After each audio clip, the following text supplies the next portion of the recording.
হরে কৃষ্ণ।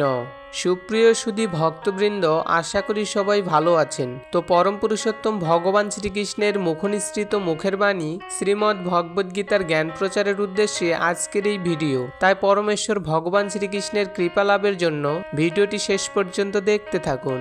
ওম নমো ভগবতে বাসুদেবায়। শ্রীমদ্ ভগবদ্গীতা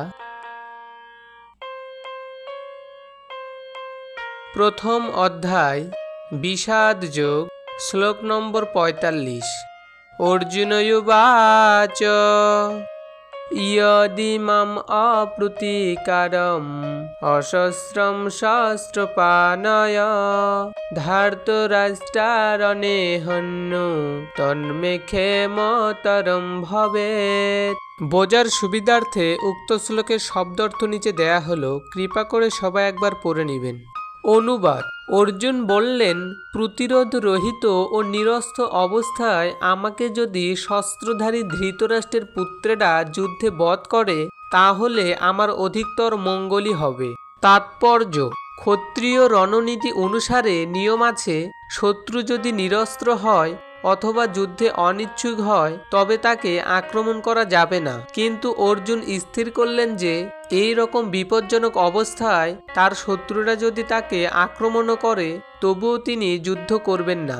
তিনি বিবেচনা করে দেখলেন না শত্রুপক্ষ যুদ্ধ করতে কতটা আগ্রহী ছিল। অর্জুনের এই ধরনের আচরণ ভগবত ভক্তচিত কোমল হৃদয়বৃত্তির পরিচয়। গীতা মাহাত্ম্য: গীতা পাঠের পর গীতা মাহাত্ম্য পাঠ অত্যন্ত গুরুত্বপূর্ণ, তাই ভিডিওটি শেষ পর্যন্ত দেখতে থাকুন। একম শাস্ত্রম দেবকী পুত্র গীতম एको দেব দেবকী পুত্র এব এক মন্ত্র তস্য নামানি জানি কর্মাপেক্ষম তস্য দেবস্য সেবা।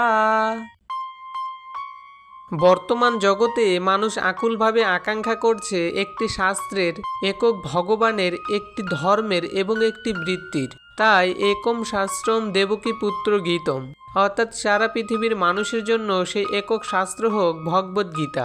এক দেব দেবকী পুত্র এব, অর্থাৎ সমগ্র বিশ্ব চরাচরের একক ভগবান হন ভগবান শ্রীকৃষ্ণ। এক মন্ত্রতস্য নামানি, অর্থাৎ একক মন্ত্র, একক প্রার্থনা, একক স্তোত্র হোক তার নাম কীর্তন। হরে কৃষ্ণ কৃষ্ণ কৃষ্ণ হরে হরে, হরে রাম রাম রাম হরে হরে। এবং কর্মাপেক্ষম তস্য দেবস্য সেবা, অর্থাৎ সমস্ত মানুষের একটি বৃত্তি হোক পরম পুরুষোত্তম ভগবান শ্রীকৃষ্ণের সেবা করা। হরে কৃষ্ণ। সুপ্রিয় সুধী ভক্তবৃন্দ, শ্রীমদ্ ভগবদ্গীতার 18টি অধ্যায় তথা 700টি শ্লোক বাসায় বসে পাঠ ও শ্রবণ করতে আমাদের চ্যানেলটি সাবস্ক্রাইব করে পাশে থাকুন এবং আপনার বন্ধুবান্ধব ও আত্মীয় স্বজনের কাছে ভিডিওটি শেয়ার করে সনাতন ধর্ম প্রচার কার্যে অংশগ্রহণ করুন। হরে কৃষ্ণ।